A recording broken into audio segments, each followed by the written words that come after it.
Fleet Admiral Crixthal of the Dominari hegemony stood upon the command bridge of the Eternal Subjugation, the largest warship the Galactic Coalition had ever assembled. His 4 arms were clasped behind his back, his crimson scales catching the dim amber light of the tactical displays. Around him, the bridge crew worked in practiced silence, each member of the multi-species coalition performing their duties with the precision expected of those who served aboard the flagship. Through the massive viewing port that dominated the forward section of the bridge, Crixthal could see them all. 473 warships from 12 different species, arranged in the traditional Dominion formation that had brought 64 civilizations to their knees over the past 8,000 years. Today, it would be 65. Admiral, his second-in-command, a pale-skinned Velthrani named Sothis, approached with the measured grace of her species.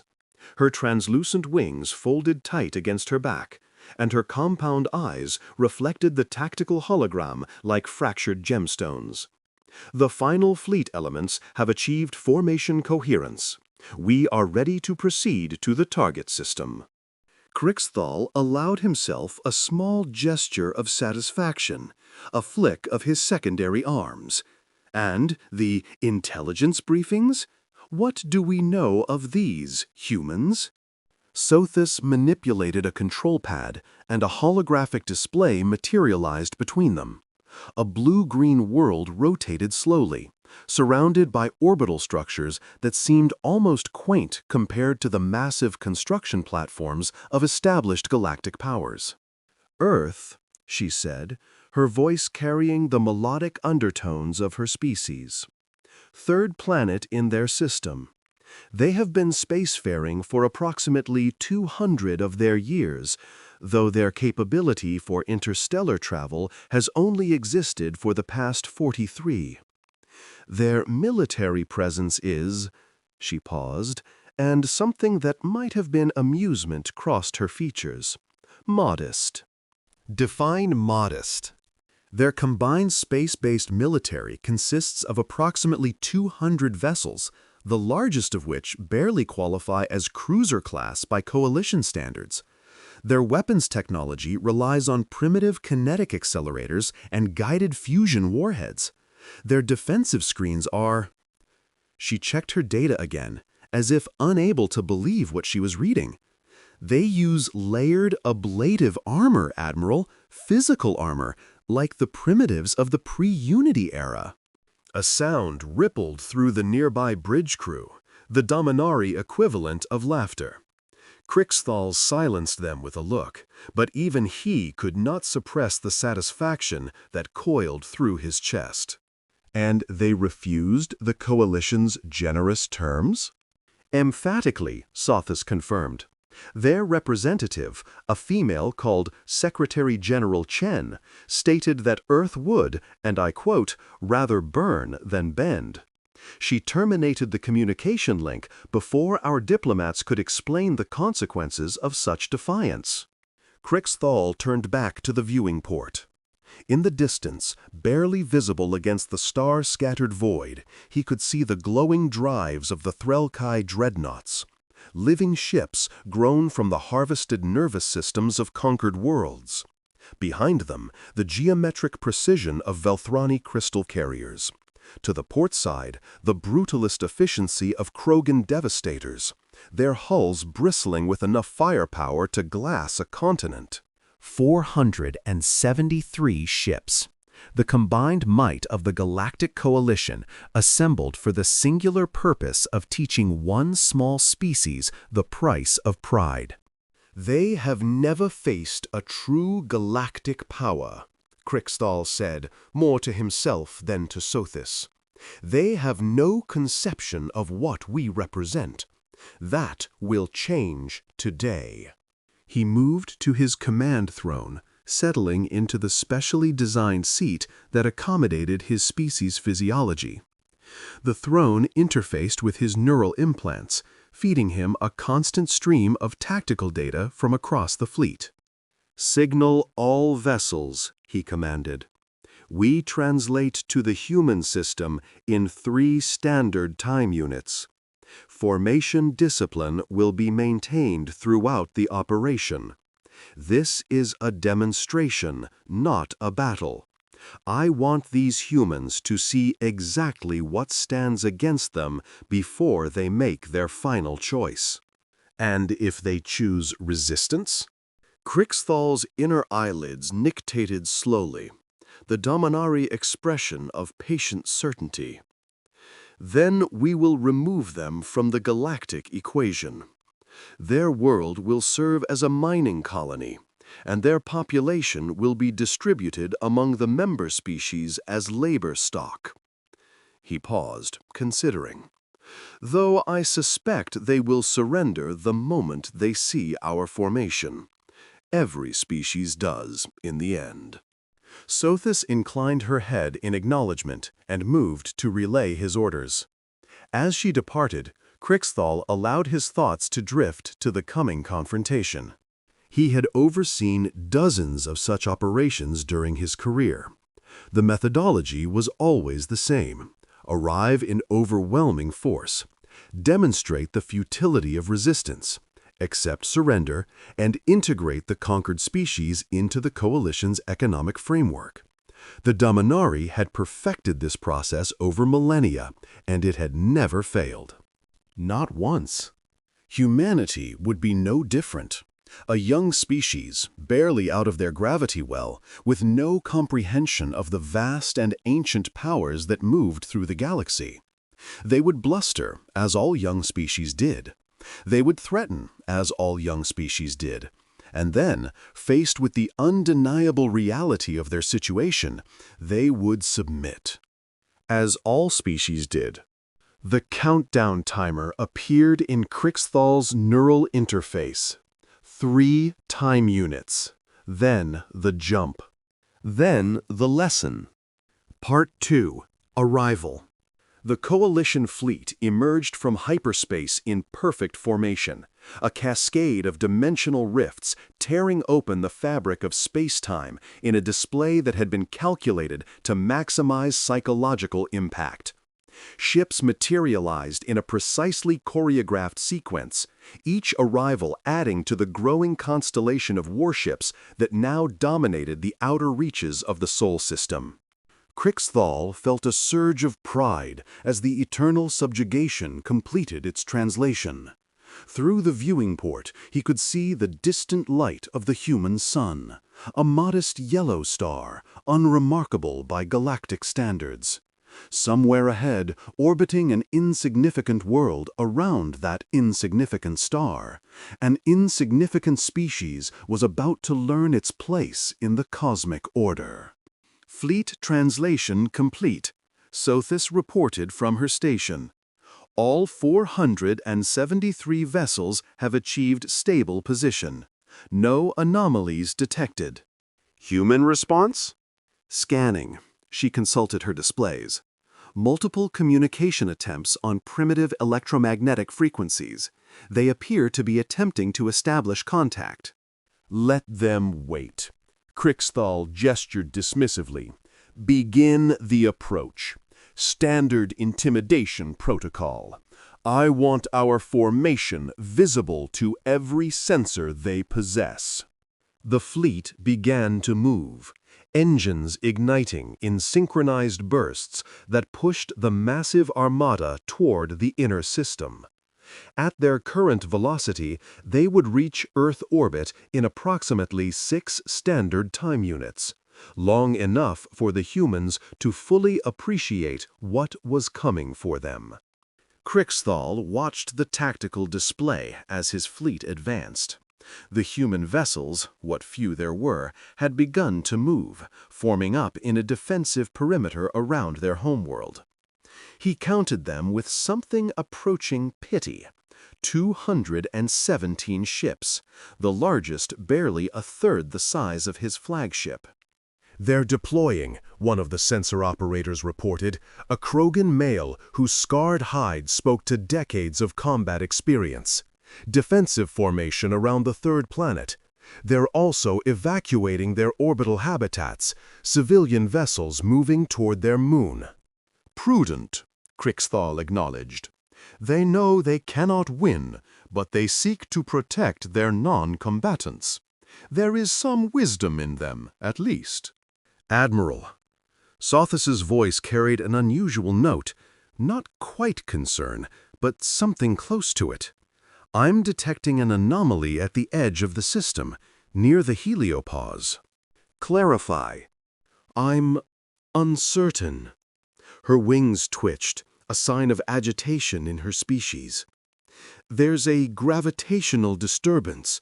Something is affecting local space-time, but our sensors cannot determine the source. Krixthal waved a dismissive hand. Likely a natural phenomenon. This system is young, unstable. Continue the approach. But even as he spoke, a cold thread of uncertainty wound through his thoughts. The Velthrani were rarely uncertain about anything. Their crystalline sensor arrays were among the most sophisticated in the galaxy. If Sothis couldn't identify something... Admiral, the Krogan sensor operator's voice cracked with sudden alarm. The disturbance is intensifying. Mass readings are... Admiral, I'm reading a mass equivalent to a small moon, but it's concentrated in a space barely larger than our flagship. Before Krixthal could respond, space itself seemed to tear open. The dimensional rift that materialized near the edge of the Sol system was unlike anything the Coalition had ever witnessed. It wasn't the controlled, precise aperture of a hyperspace translation. It was a wound in reality, a savage tear that bled light in colors that shouldn't exist. The rift expanded, stabilized, and from within its depths, something emerged. For a long moment, the bridge of the eternal subjugation fell absolutely silent. The vessel that came through the rift defied comprehension. It was massive. That was the first thing that registered in Krixthal's mind. Not massive in the way that the Coalition's dreadnoughts were massive, but massive in a way that seemed to violate the understood principles of spacecraft construction. The ship stretched for kilometers upon kilometers, its dimensions so vast that the sensors initially registered it as a spatial anomaly rather than a vessel. That's... Sothis' voice had lost all its musical quality. That's not possible. The ship's design was brutal, utilitarian, and profoundly alien despite its human origin. Angular lines and aggressive geometries combined with sweeping curves that somehow managed to be both graceful and threatening. The hull was a deep, light-absorbing black, broken only by running lights that pulsed with a slow, patient rhythm, like the heartbeat of some vast predator. And then there were the weapons. Krixthal had spent his entire career studying armament configurations. He knew every weapon system employed by every species in the Coalition and beyond. He could identify a ship's capability at a glance, assess its threat potential in microseconds.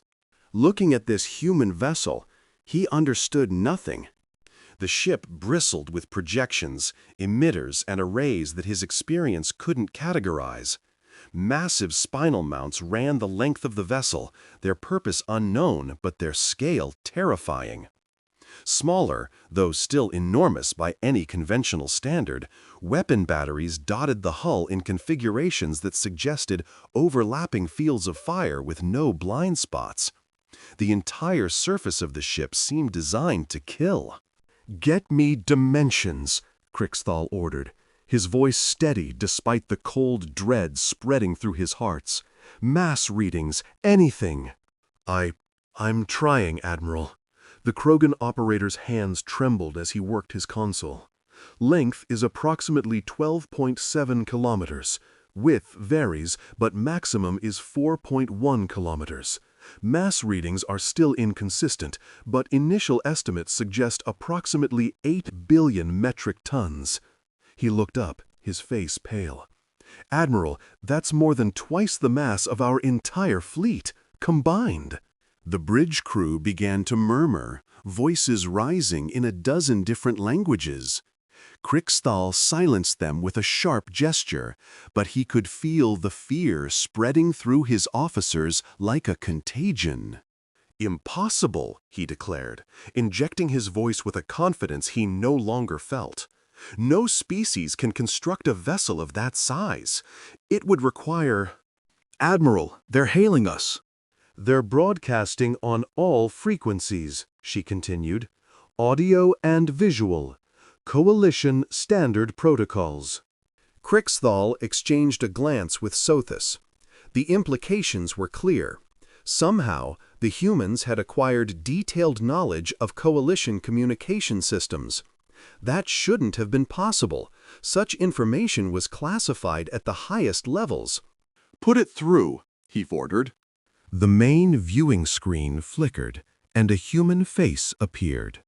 It was a male, late middle-aged by human standards, with close-cropped gray hair and a face that looked as though it had been carved from granite. He wore a uniform of deep navy blue, decorated with insignia and honors that Kriksthal didn't recognize. But it was the human's eyes that held the Admiral's attention.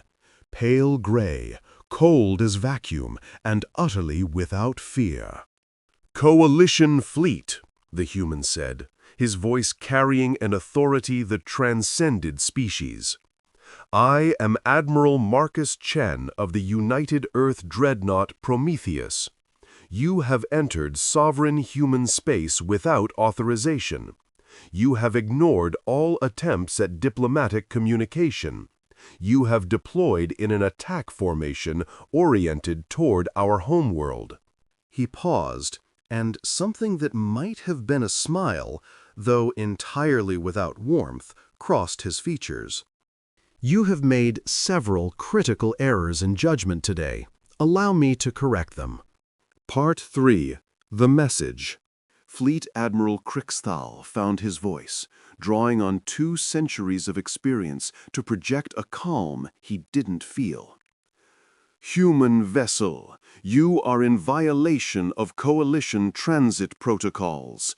You will stand down immediately or face the consequences." Admiral Chen's expression didn't change. "I don't recall Earth signing any agreements regarding Coalition transit protocols, which means your protocols are exactly as relevant to us as our breakfast choices are to you." He leaned forward slightly. "That is to say, not at all." "You appear to misunderstand the situation." Kriksthal gestured at the tactical display visible behind him. "We represent the combined military might of 12 galactic civilizations. 473 warships. You are one vessel, regardless of its size." 473, Chen repeated, nodding slowly. "We counted. We've also completed a full tactical analysis of every vessel in your formation. Weapon systems, defensive capabilities, crew complements, power generation, propulsion technology." He tilted his head slightly. "Would you like to know what we found?" Kriksthal felt a chill run through him. "You're bluffing." "The Dominari flagship, Eternal Subjugation," Chen continued as if Kriksthal hadn't spoken. "Crew of 4,700, including the Admiral's personal guard of 200 augmented soldiers. Primary armament consists of 12 plasma lance batteries, 36 mass accelerator turrets, and a spinal-mounted siege laser with an effective range of 50,000 kilometers. Defensive screens are Threlkai-derived energy barriers, 3rd generation, capable of absorbing approximately 40 terajoules before failure.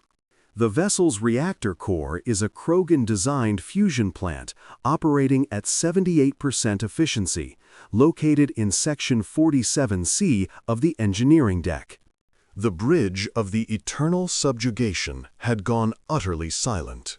"Shall I continue?" Chen asked. "I have similar data for every ship in your formation. We've been watching you for quite some time, Admiral. Did you really think we wouldn't notice 400 warships massing at the edge of our sensor range?" "How?" Sotis breathed, her voice barely audible. "The more important question," Chen said, "is what you intend to do now that you're here. So let me make our position absolutely clear." The view behind the human admiral shifted, and suddenly the coalition officers could see the interior of the Prometheus's bridge. It was vast, far larger than any command center they had ever seen, and filled with humans working at stations that stretched into the distance. The technology visible in the background was unlike anything in the Coalition database. Interfaces and displays that seemed to respond to thought and gesture rather than physical input. "Earth is not a conquest waiting to happen," Chen said. "Earth is not a modest spacefaring civilization that will surrender at the sight of your formation.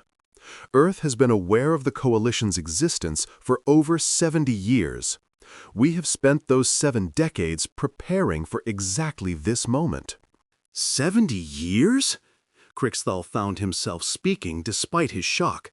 "That's impossible. Your species only achieved interstellar capability." "When you observed us achieving interstellar capability," Chen corrected, "there's a difference. Your scouts found what we wanted them to find. Your intelligence gathered what we allowed them to gather.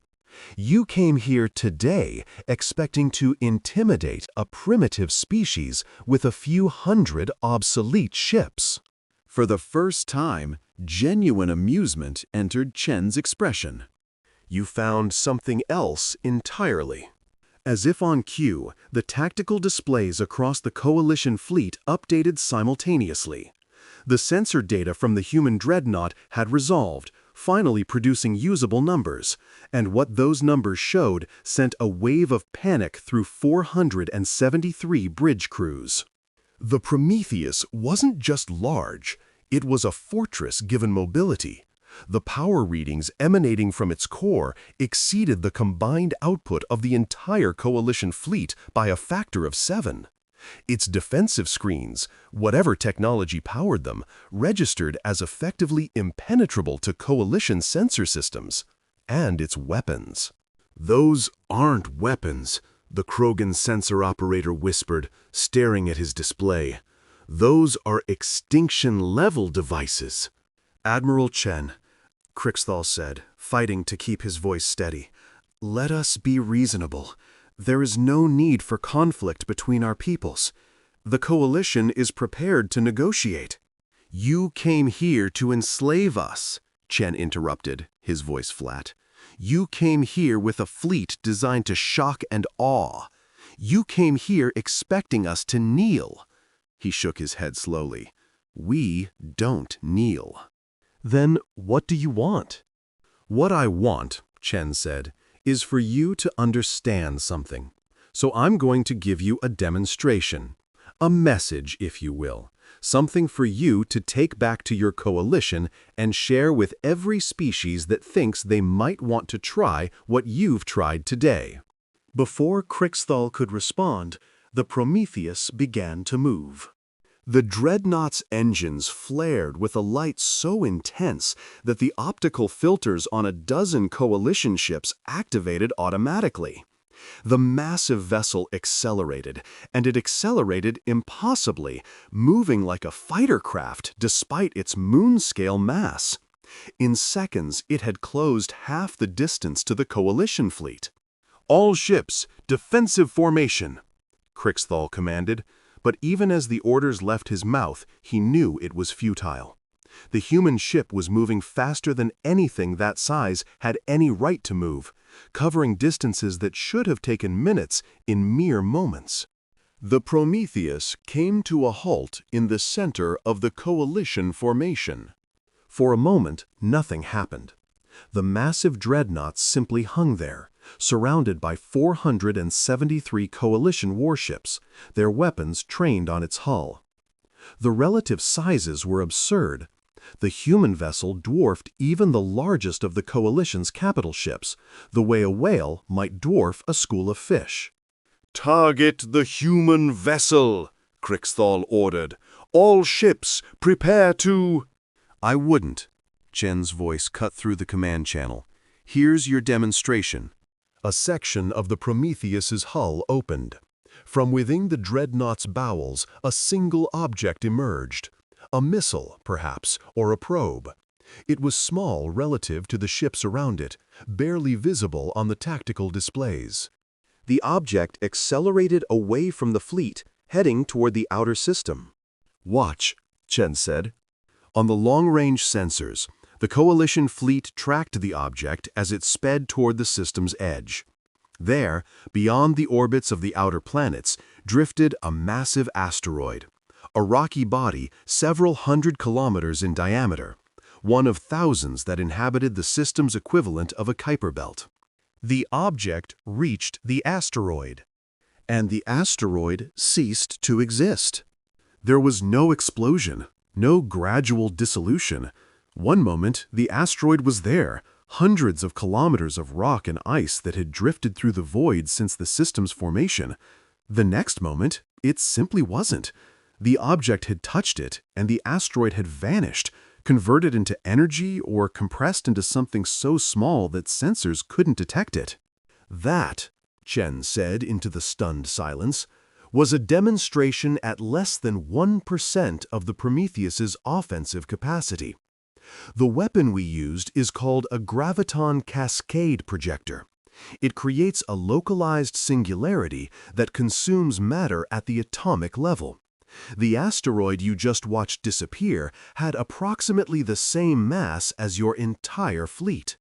Crixthal couldn't speak, couldn't move, couldn't process what he had just witnessed. "One shot," Chen continued, 1% power, and your entire fleet would be gone, along with everything else within a 10,000-kilometer radius. That's what you brought to our doorstep, Admiral. That's what you threatened our homeworld with. 473 ships that I could destroy with a single command." The communications channel fell silent for a long moment. "But I'm not going to destroy you," Chen finally said. "Not today. Because unlike the Coalition, humanity doesn't believe in conquest. We don't subjugate. We don't enslave. We build, we create, and we defend what's ours. Your fleet came here to take something that wasn't yours to take. I'm going to let you leave, Admiral, so that you can deliver a message to your Coalition." "What? What message?" Chen leaned forward, and for the first time, there was something almost gentle in his expression. The gentleness of a parent explaining something important to a child. Earth is not alone. Earth has allies you've never met, technologies you've never imagined, and a capacity for warfare that would give your nightmares nightmares. For 70 years, we watched your Coalition move through the galaxy. We saw what you did to the Threlkai when they resisted. We saw the mining colonies you created from conquered worlds.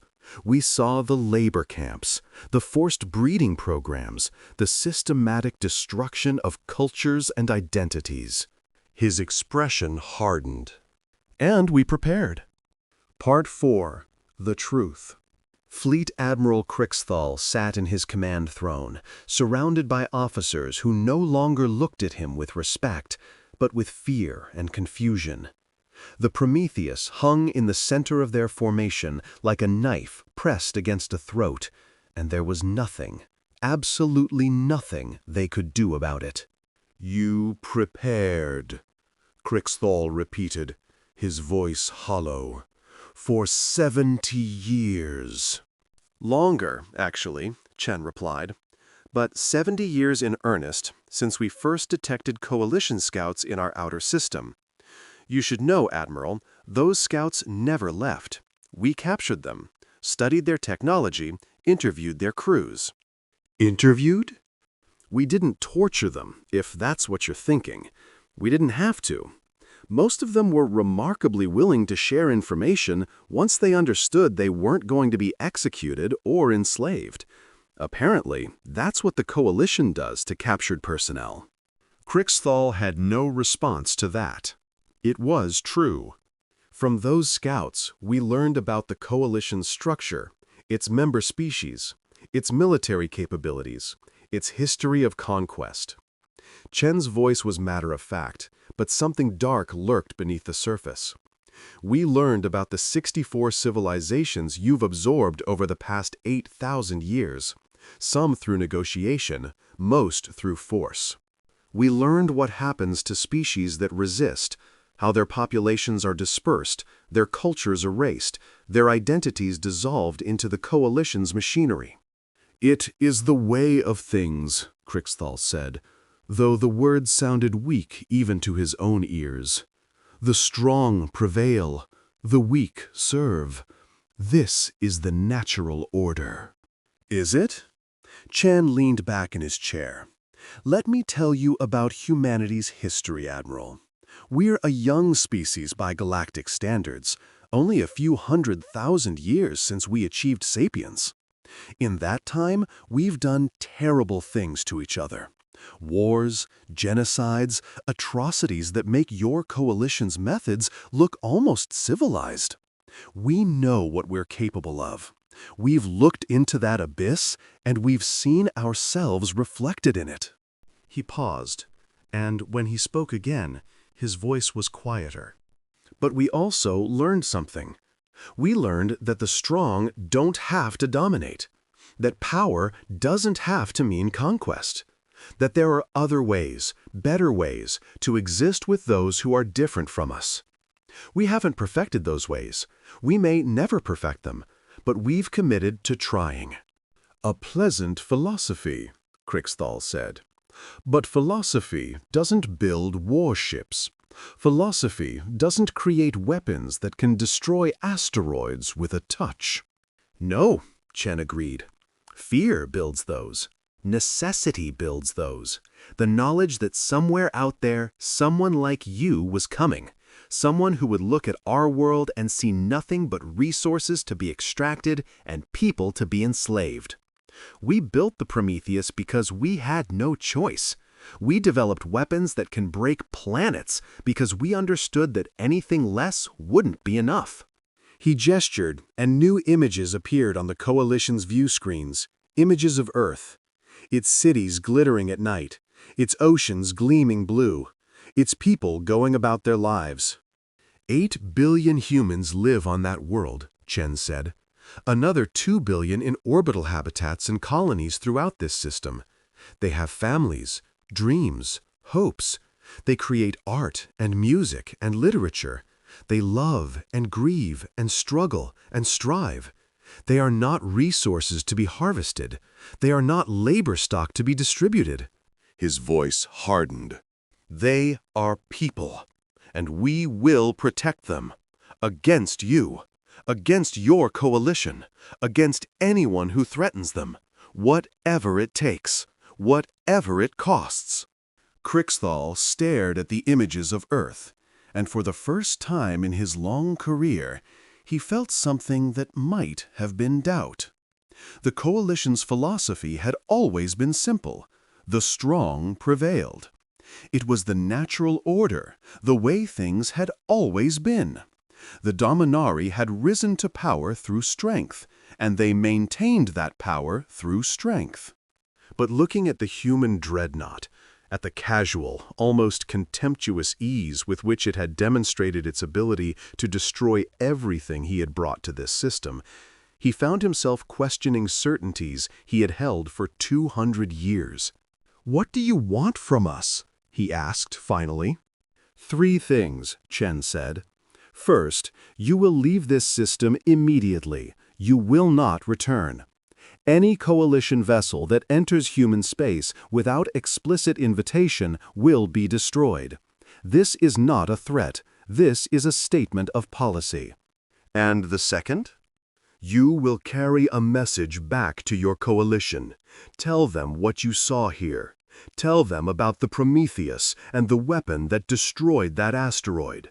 Tell them that Earth is not alone, that we have allies, resources, and capabilities that we have not revealed. Tell them that the age of coalition expansion is over. Any species that wishes to remain independent will find Earth a willing partner in that independence. Crixthal felt a cold knot form in his stomach. The implications of that statement were staggering. The coalition's power was built on fear, on the certainty that resistance was futile. If word spread that a species had successfully defied them, that one ship had faced down an entire armada— "You're trying to start a rebellion," he breathed. "I'm offering an alternative," Chen corrected. "The species of this galaxy have lived under the Coalition's shadow for 8 millennia. They've accepted subjugation because they believed they had no choice.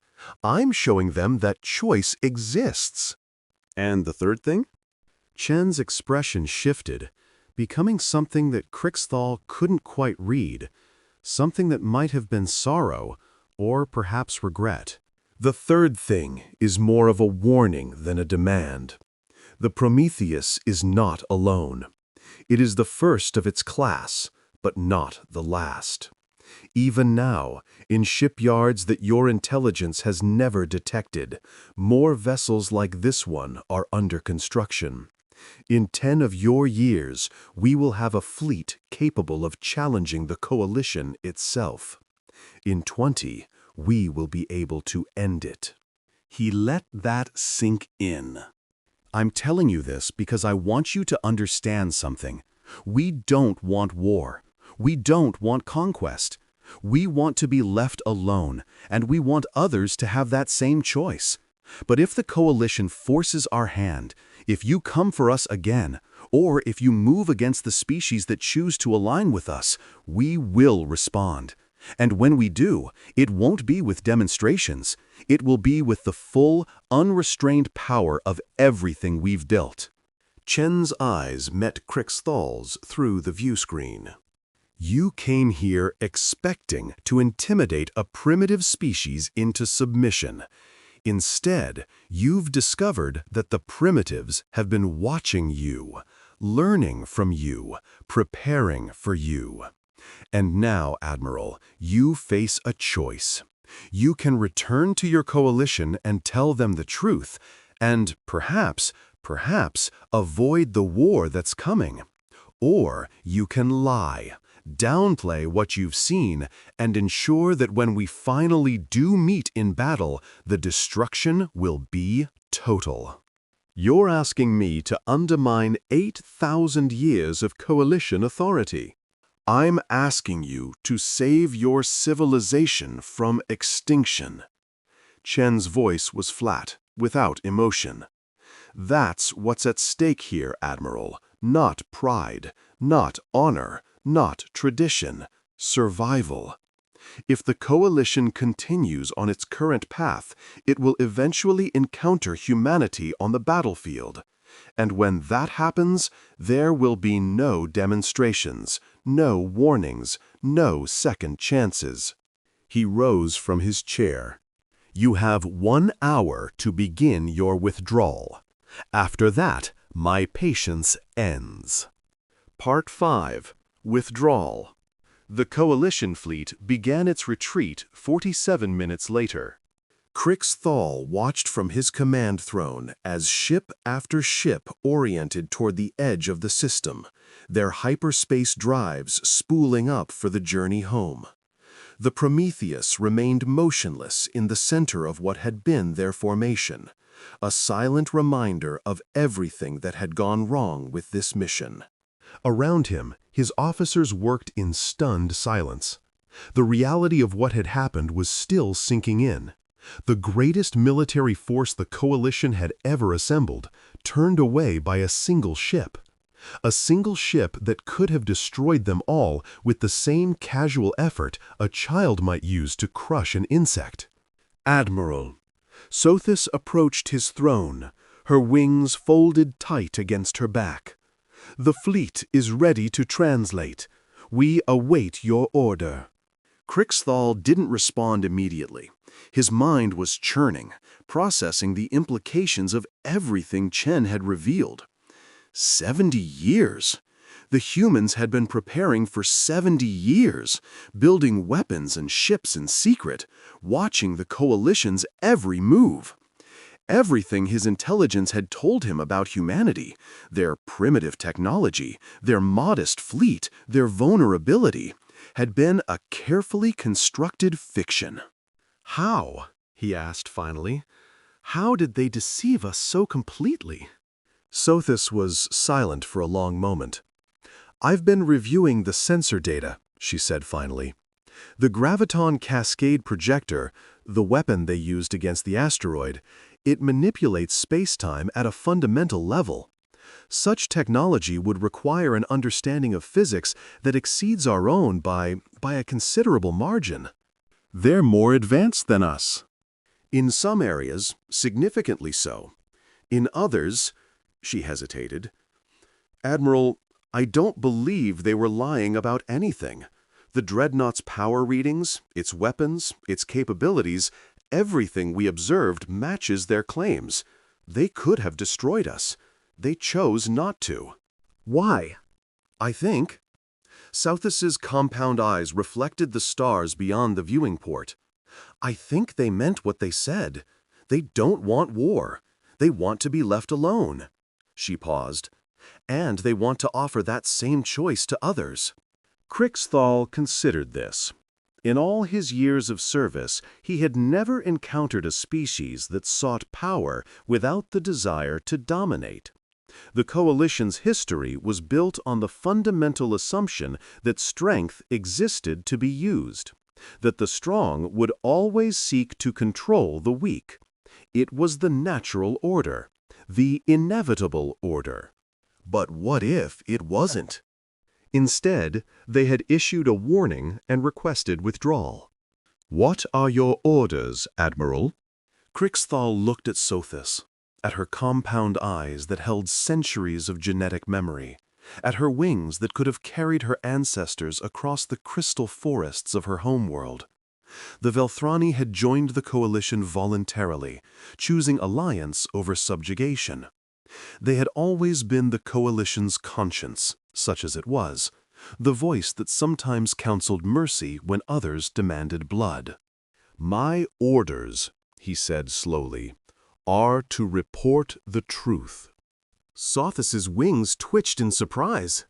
"Admiral?" "The Coalition must know what it faces. Not a sanitized version, not a face-saving interpretation. The truth." He rose from his throne, feeling older than he had ever felt.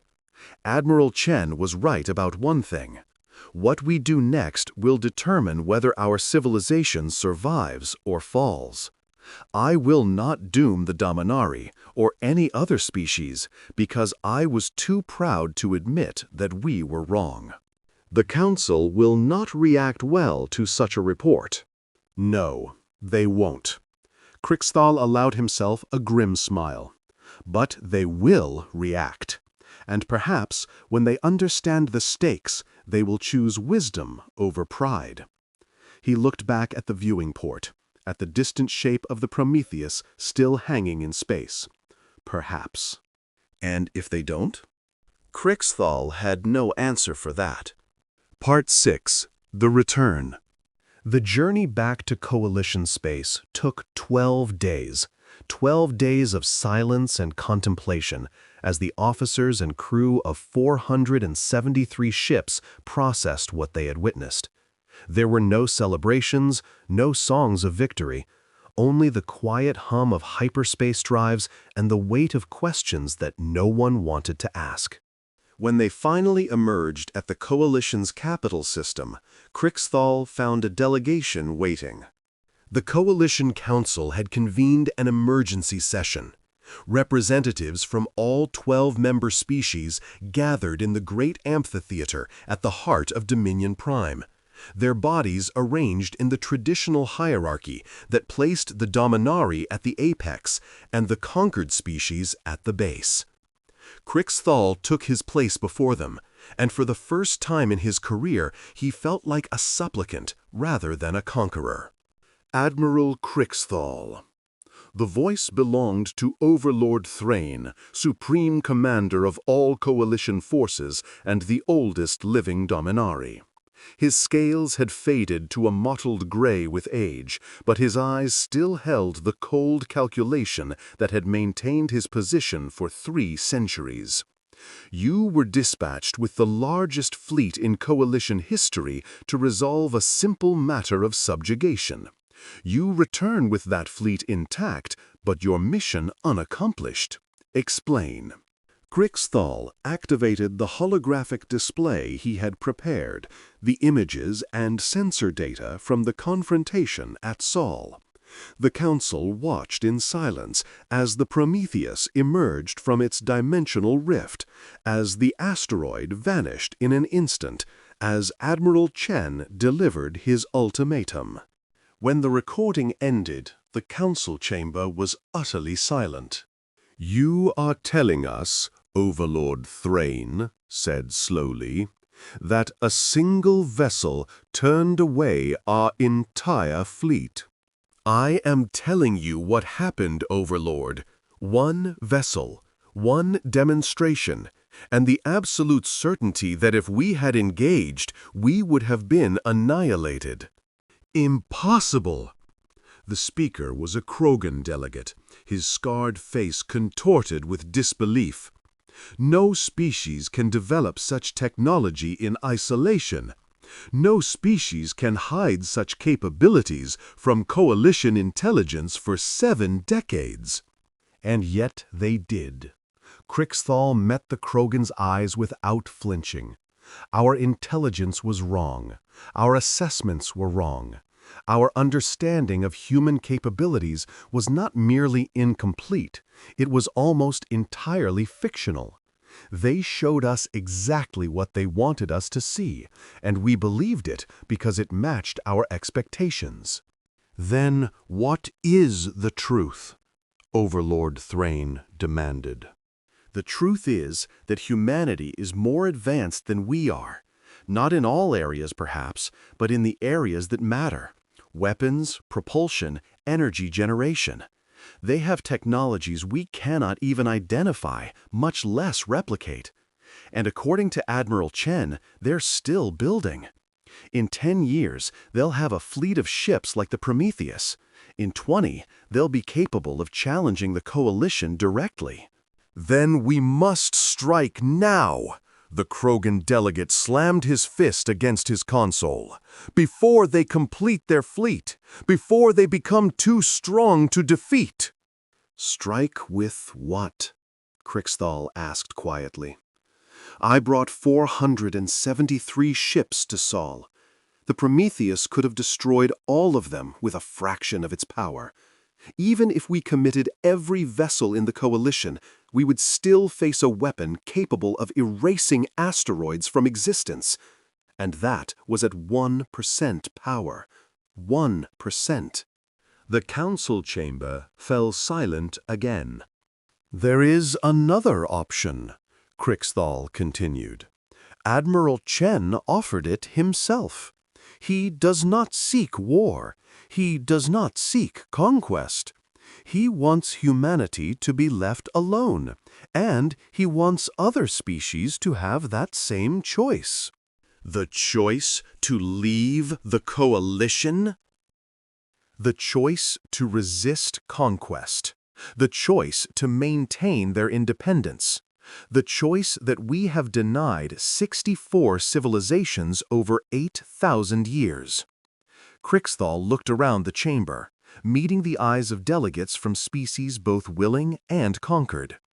Admiral Chen called it an alternative. I believe he meant it as a warning. "A warning of what?" "Of what happens if we continue as we have. The Coalition's power has always rested on fear, on the certainty that resistance is futile. But humanity has proven that resistance is possible. Word of what happened at Sol will spread. It's already spreading. The crews of 400 ships know what they saw. Soon, every species in the coalition will know that a single human dreadnought faced down the largest armada in galactic history and won without firing a shot. He paused, letting the implications sink in. When that happens, Overlord, how many of our subjugated species will begin to reconsider their circumstances? How many will reach out to humanity, seeking alliance? How many rebellions will we face, knowing that somewhere in the galaxy there exists a power willing and able to challenge us? You speak of the end of the coalition, Overlord Thrain said. I speak of what's coming, regardless of what we do. The only question is whether it comes through negotiation or through war. And if it comes through war. Crixthal shook his head. We will lose. That is not opinion, Overlord. That is mathematical certainty. We cannot match their technology. We cannot match their weapons. We cannot match the determination of a species that has spent 70 years preparing for exactly this conflict. Then what would you have us do? It was the question Crixthal had been waiting for. The question he had spent 12 days preparing to answer. Change, he said simply. Reform the coalition. End the practice of forced subjugation. Grant the conquered species a path to self-determination. Make the coalition something worth joining rather than something to be feared. The chamber erupted in chaos. Part 7. The Decision. The debate lasted for 17 days. Crixthal testified repeatedly, presenting the evidence from Sol, answering questions that ranged from technical to philosophical. He was joined by Sothis and other officers who had witnessed the confrontation firsthand, Dominari, Velthrani, Krogan, and representatives of a dozen other species who had seen the Prometheus and understood what it meant. On the 18th day, the Coalition Council reached its decision. Overlord Thrain rose from his position at the apex of the chamber, his ancient body seeming to carry the weight of millennia. He looked out over the assembled delegates, the powerful and the conquered, the willing and the subjugated, and spoke the words that would change galactic history. The coalition has endured for 8,000 years through strength and unity. We have faced challenges before, and we have overcome them. We will face this challenge as well. He paused, and when he continued, his voice was heavy with something that might have been resignation. But we will not face it through war. A murmur ran through the chamber. The evidence presented by Fleet Admiral Crixthal is incontrovertible. Humanity possesses capabilities that exceed our own in critical areas. A direct military confrontation would result in catastrophic losses from which the coalition might never recover. This is unacceptable. He turned to address the conquered species section of the chamber. It has also become clear that the coalition's current structure is unsustainable.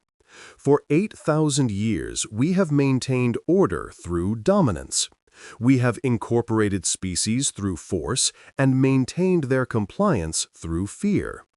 This methodology has served the Dominari well, but it has created vulnerabilities that humanity has exposed.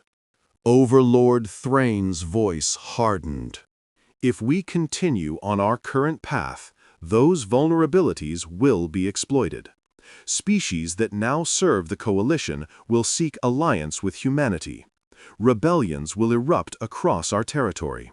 We will face not one enemy, but dozens, perhaps hundreds, all united against us, all armed with technology we cannot match. He paused, letting the weight of his words settle over the assembly. Therefore, the Council has decided to pursue a different course. Effective immediately, the practice of forced subjugation is suspended. Species currently classified as conquered will be offered a path to self-determination, with full membership in a reformed coalition available to those who choose to remain. Military operations against independent civilizations will cease, and diplomatic initiatives will be prioritized.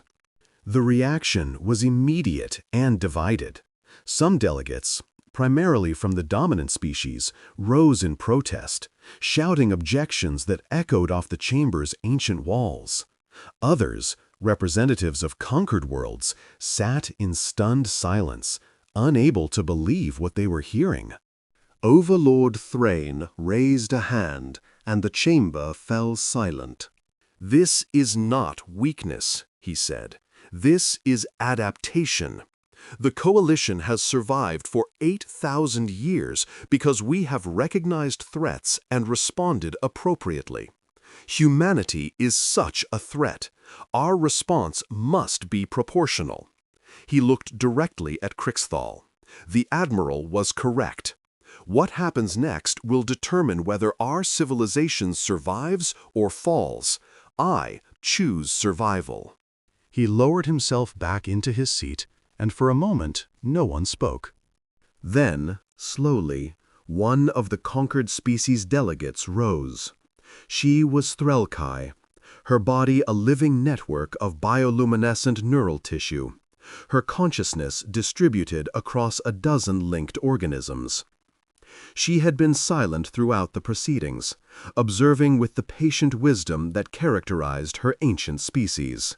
"For 3,000 years, the Threlkai have served the Coalition," she said, her voice a harmonic resonance that seemed to come from everywhere at once.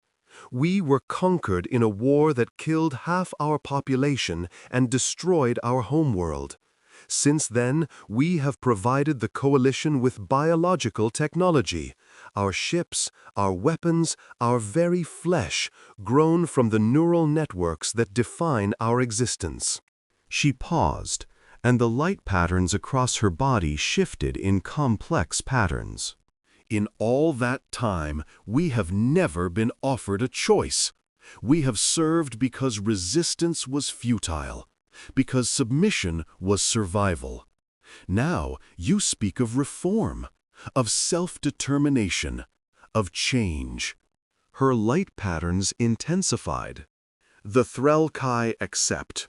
We will remain with the Coalition, not as conquered subjects, but as equal partners. And we will remember this day, Overlord Thrain. We will remember that when faced with extinction, you chose adaptation over destruction. Perhaps there is hope for the Dominari after all." One by one, other conquered species rose to speak. Some expressed skepticism, demanding guarantees and assurances. Others offered cautious support, acknowledging that the reforms, while unprecedented, represented a genuine shift in Coalition policy. A few declined membership entirely, announcing their intention to seek independence and pursue their own paths. But the majority chose to stay, not out of fear, but out of something that resembled hope. As the session concluded, Crixthal found himself standing at the viewing port, looking out at the stars that surrounded Dominion Prime. Somewhere out there, 12 light-years away, a dreadnought named Prometheus floated in the void, a monument to human determination and a warning to anyone who might threaten humanity's home.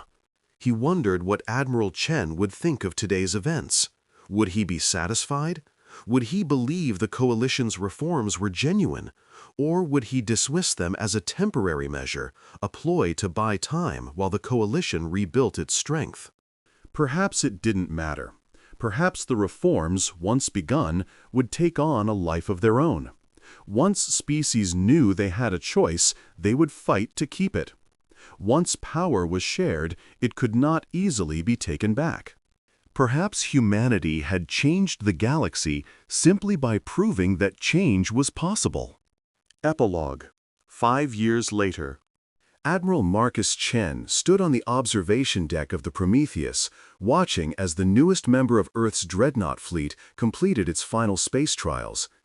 The Athena was slightly larger than its predecessor, 14 kilometers rather than 12, and its graviton cascade projectors had been upgraded to third-generation models capable of even greater precision.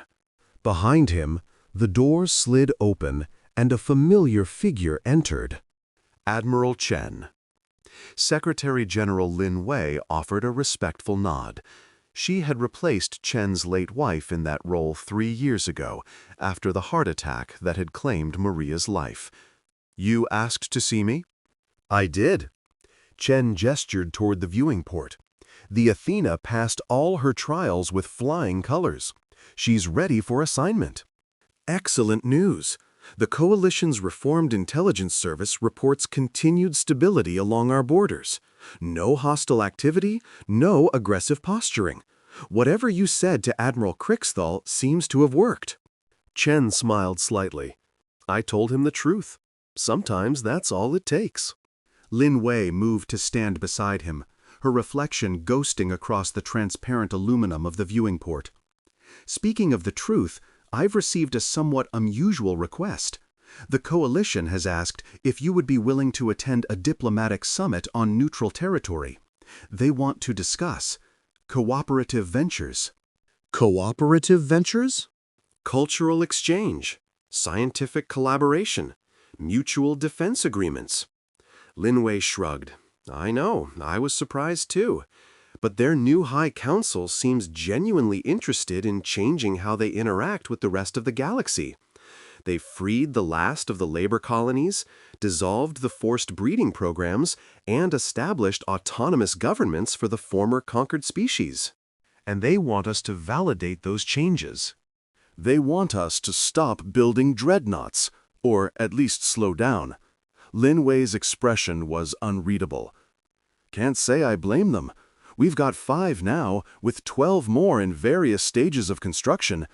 At some point, that stops being defensive and starts being something else. Chen was quiet for a long moment. 5 years ago, he had stood on this same deck, facing down a fleet that could have been the end of human civilization. He had made threats and demonstrated power because those were the only tools the Coalition understood. But he had also meant what he said about not wanting war, about humanity's desire to be left alone. We'll attend the summit, he said finally. But we won't stop building. Not yet. Trust takes time, and the Coalition has 8,000 years of history to overcome. When they've proven, truly proven, that they've changed, we can discuss arms limitations.